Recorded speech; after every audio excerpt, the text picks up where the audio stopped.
Welcome to the Zandbergen Report, where wealth strategies and pop culture collide, featuring your distinguished host and certified financial planner, Bart Zandbergen.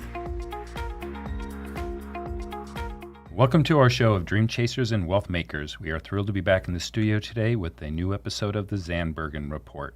I'm proud to bring in the movers, shakers, and difference makers who are passionate about sharing what they have learned and what you need to know today.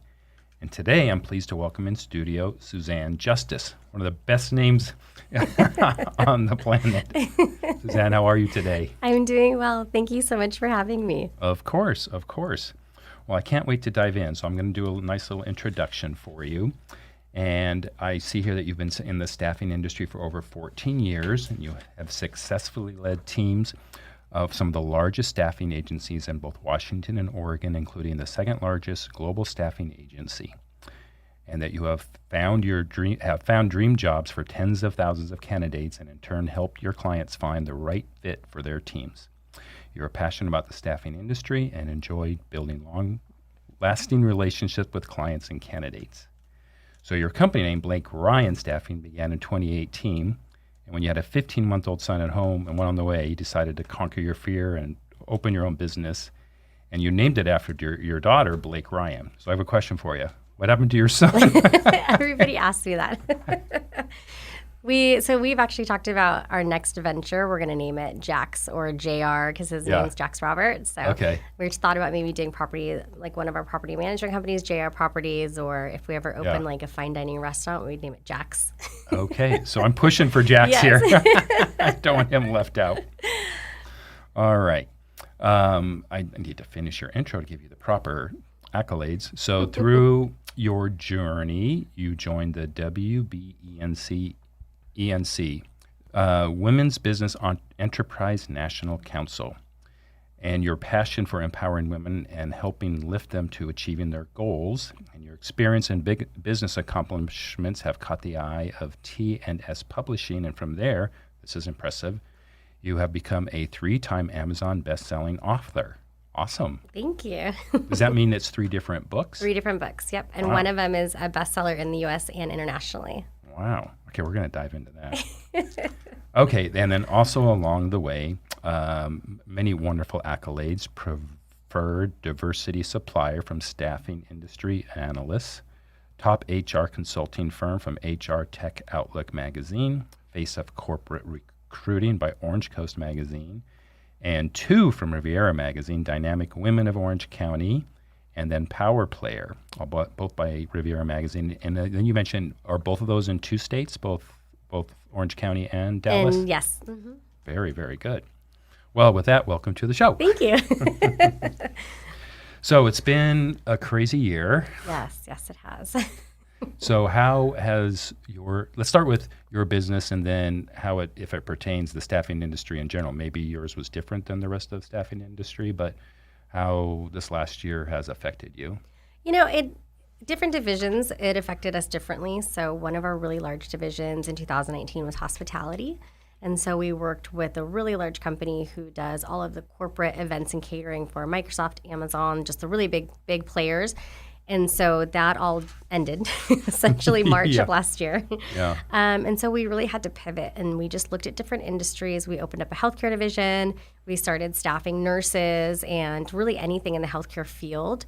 And then we also pivoted to title and escrow. And we've just been really busy with that industry last year, middle of last year through right now still. Yeah. Now, when you say pivot, how does that look in your industry? We had to start from scratch essentially and open these divisions. So we had to figure out where the need was, what problems these companies were facing when it came to their hiring, how we can help fix that, and then start marketing to those different companies and essentially bringing in clients. Yeah.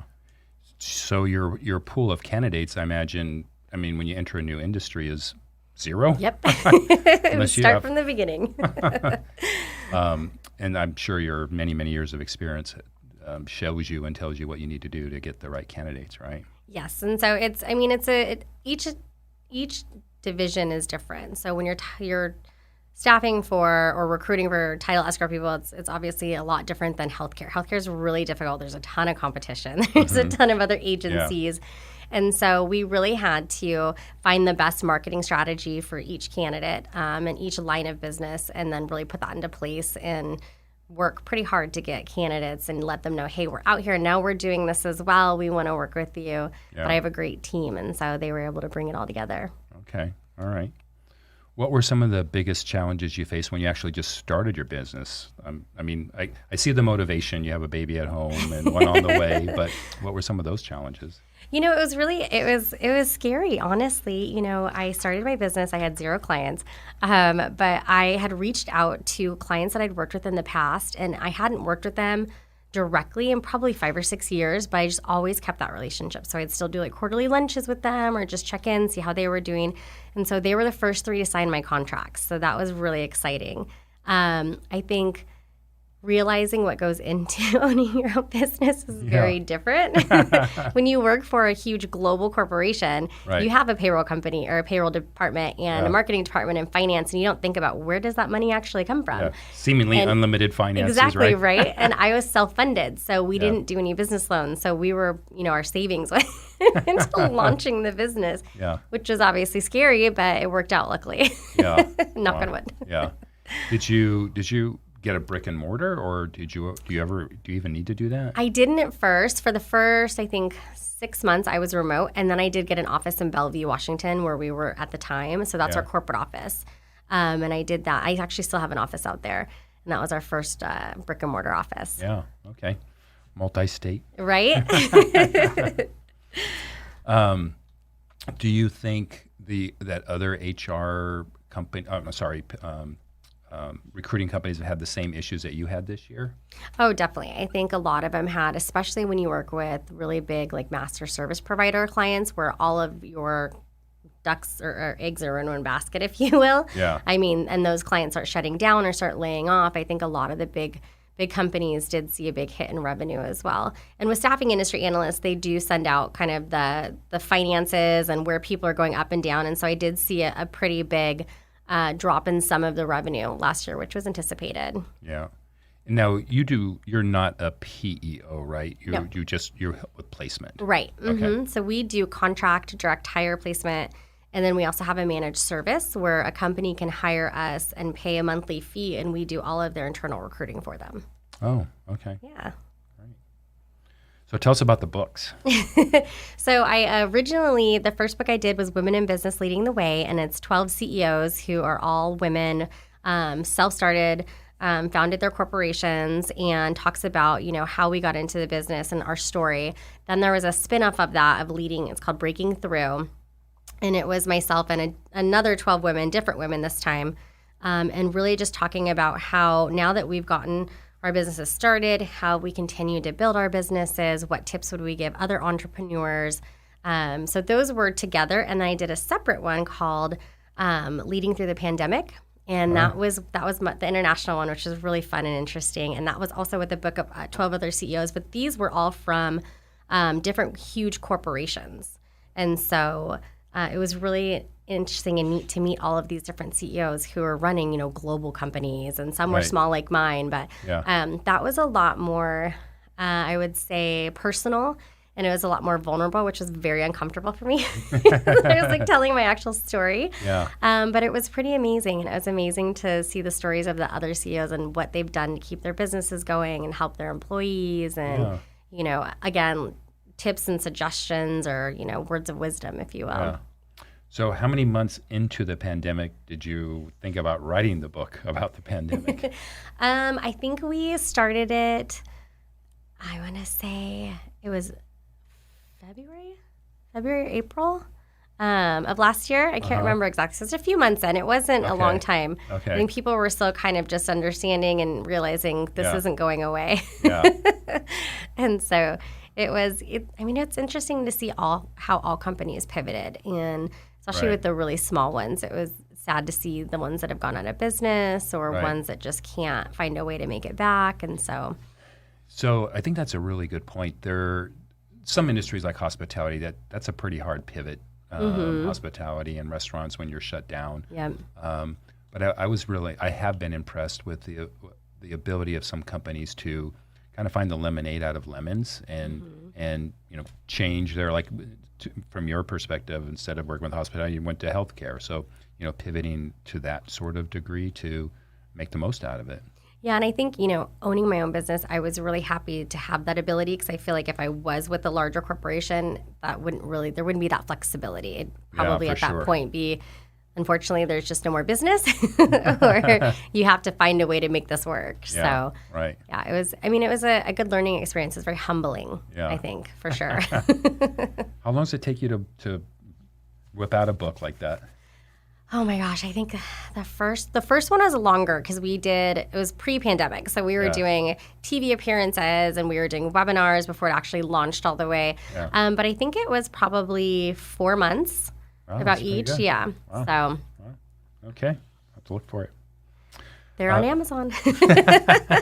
Are you on audiobook yet? I'm not. I've thought about that, but yeah. Listening to myself read that much, I don't know. You can hire someone. I listen to a lot of audiobooks, and it's 80% of the time it's not the author reading. Oh, that's good to know. Maybe I will check that out. Yeah. All right. You seem so confident now. Has that always been the case? Yes. Yeah. I have. It's funny. I have. You say confidently. Yeah. I was once told, you are either the most confident person I've ever met in my life, or you just hide it really well. And I said, no, I'm just confident. Wow. I had a really strong mom growing up. Yeah. And so she taught me to be very assertive and confident and, stand up for myself. And so that's what I'm teaching our daughter, who unfortunately at 2 has already learned that. But you got to be careful what you ask right? for, right? What you wish for. I would say that about my daughter. When she's 20, it's going to be awesome. Strong-willed, driver. But until then, it's kind of rough. I know. Hey, if the old you could see the new you, what would it say? Oh my gosh.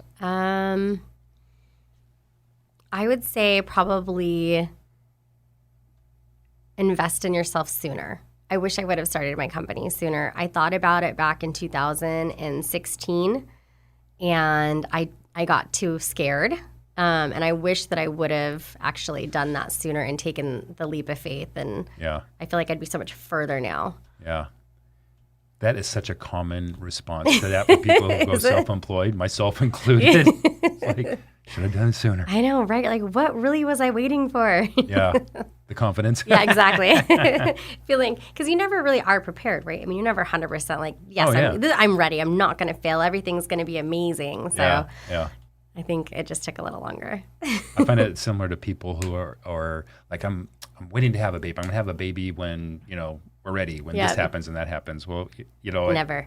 You're never going to be ready for something like that. No. What's your internal self-talk for a confident person like you?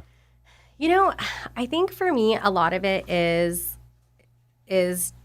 reminding myself to slow down and take a breath. I tend to take on as much as I can at all times, and I tend to thrive in the chaos of it. And I have to remind myself that I need to step back and take a breath and to learn how to delegating. Delegating was a huge thing for me. Even through my career, I had a tough time with it because I always wanted to just do it. Figured if I'm going to do it, it's going to get done right, And so I've really been working on that. And Jeff helps me with that because, I tell him, I have this great new project. And he's like, when are you going to have time to do that? He's like, you're already doing all of this. So I think that's it. And then, as far as whenever I feel scared or I get doubtful, I just tell myself I don't have an option to fail. I have 2 little ones and I want to leave them a legacy, and I want to teach them that hard work and perseverance, you're going to get the lifestyle that you want to have, because that's the lifestyle I grew up in, and I had a very hardworking mom. And so I want to instill that in my kids too. So I tell myself it's not an option. Get up. Not an option. I like it. All right. So here's a deep question. All right. So what is your why? I would say my why are my kids. Does that sound so? I mean, it sounds so cheesy, right? But it really is. Yeah. I mean, they're why I do what I do every day. I want them to have just such an amazing life and be so happy and be able to grow up and be so excited about life and find something they're passionate in and see how passionate I am about what I do. And I want them to find that too. Yeah. Yeah. That's great. I love that one. I feel like it sounds so cheesy there. Nope. It works for me.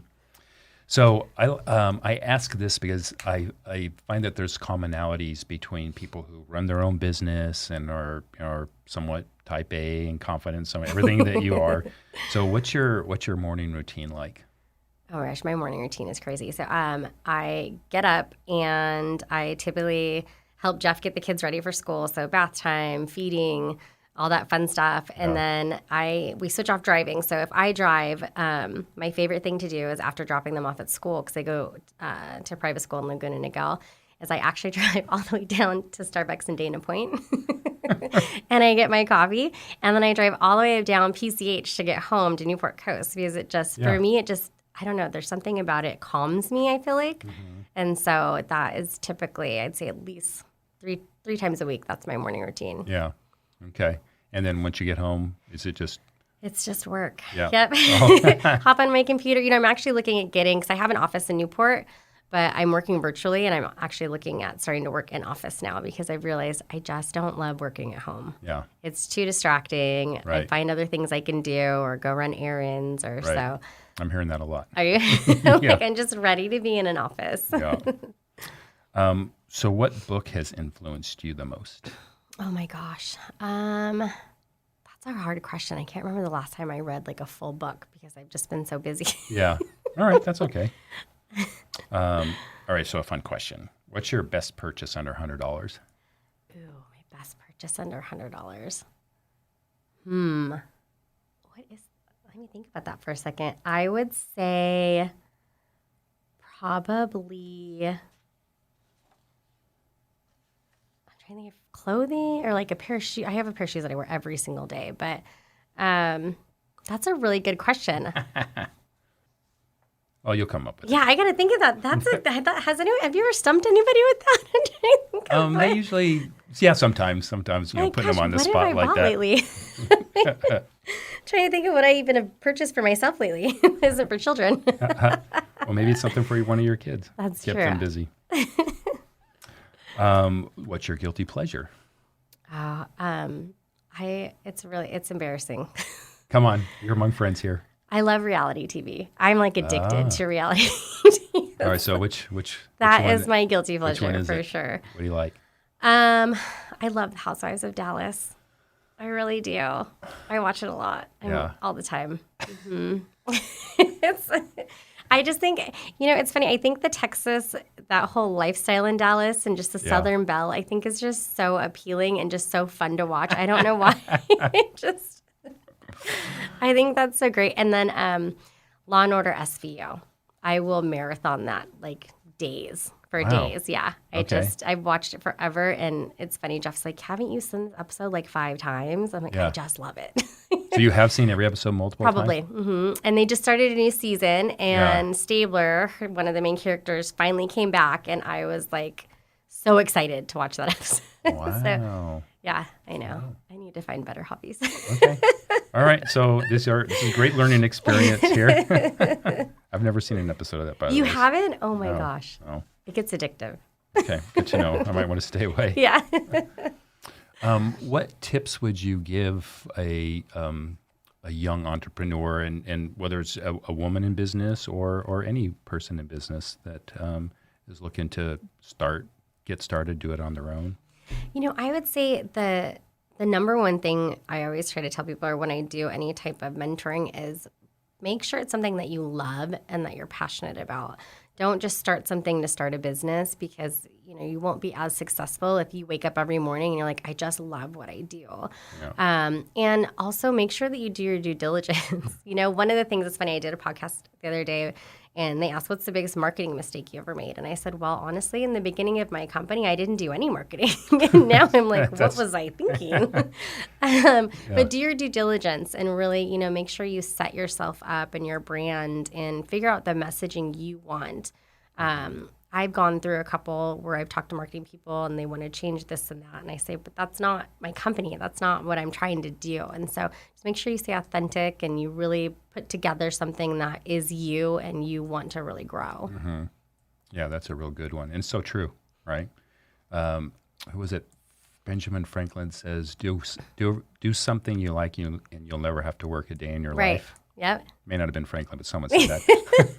It's true, though. Staffing's tough. And I always tell people when I hire them, I say, it's an industry you love or hate. And the reason is you're dealing with a variable you can't control, which is people. And so you're constantly, it's an up and down battle. But if you love it and you're passionate about it, then you'll stick with it forever. Yeah. And, during the pandemic, I had a candidate text me, and I haven't talked to this person forever, but he texted me, he said, hey, I don't know if you remember me, and I didn't recognize the phone number. And he said, about 5 years ago, you helped me get a job. And it clicked, and I knew exactly who it was. And he said, I just want to thank you and let you know I'm there permanently, and I just wanted to check in on you and see how you and your family are doing during the pandemic. And I was like, that is exactly why I do this. Yeah. It really is. I mean, it feels so amazing to help people. Yeah, that's so nice. Beyond kind of the big picture stuff and do what you love, anything on the day-to-day that you would recommend for young entrepreneurs? I would say stay organized. I think that's a big thing for me is I am organized chaos all the time. And if you see my desk, it's insane. But really try to time manage, because that can get really, really tough when you start your own business, because typically when you start your own business, your finance, your marketing, your business development, your, depending on what you're doing. And so just really making sure that you're managing your time so that you're accomplishing everything you want to do. Okay. So how does someone not just connect with you, as we'll get to that, but who are the people that you're looking for? As far as clients or candidates? Both. So clients, we pretty much work with any small mom and pop shops up to the big Fortune 500 companies. For me, when I started, I really wanted to be able to partner with clients in a way that they needed versus saying, I only do this, or, I specialize in this. And so we're pretty open to the types of clients that we work with, because every client has a division that we do some type of business. Candidates, right now we have a ton of healthcare. We're starting to see hospitality again in Washington, which is exciting. We're doing a lot of title escrow, finance, and then HR admin people right now. Okay, and it is nationwide, every state? Yes, every state. Mm-hmm. Wow, how do you manage that? I have a lot of stuff on my my Outlook calendar. Like if it's not on my calendar, it does not exist. Okay, so then let's ask this: how do people reach you? So we have our website, which is www.blakerianconsulting.com, and Ryan's R-I-A-N. Right. And then they can email me directly at recruiting@blakerianconsulting.com. And then we're on LinkedIn. We're on Instagram under Blake Rian or Suzanne_Justice as well. And then we're on Twitter under Blake Rian. Okay. We're on all of them. You got everything. Justice, I love it. Justice League. Yeah. Is there anything do you want to make sure that we haven't covered? Do you want to get across? Just we'd love to help with anybody rebuild their teams. It's been a tough year for a lot of companies, and I think a lot of companies are kind of struggling right now. We've read I personally read a lot of employment reports where people just don't know where to start. And we do a lot of nonprofit work too. So if there's any nonprofits out there that are struggling, we love to do pro bono stuff to help nonprofits in every area that we do business. So anything they need help with, don't hesitate to reach out. Okay, well, wonderful. Well, you're a very busy person with organized chaos. I want to thank you for taking the time to come on the show. This has been really great. Thank you. So much fun. I appreciate it. Sure, my pleasure. All right, I want to thank everyone who have tuned in, and we look forward to being back in studio again next week. Cheers. Tune in next week for the latest edition of the Zandbergen Report, Tuesdays at 2 p.m. Catch up on our recent shows by visiting podcast.bartzandbergen.com.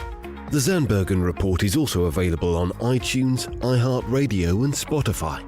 Interested in being a featured guest on our show, or have a question you'd like to hear us answer? Email podcast@bartzandbergen.com. The contents of this podcast episode do not constitute an offer of securities or a solicitation of an offer to buy securities, and may not be relied upon in making an investment decision related to any investment offering Access Wealth Management LLC, an SEC-registered investment advisor. Access does not warrant the accuracy or completeness of the information contained herein. Opinions are our current opinions and are subject to change without notice. Prices, quotes, rates are subject to change without notice. Generally, investments are not FDIC insured, not bank guaranteed, and may lose value. Brokerage services are offered through Tessera Capital, member FINRA.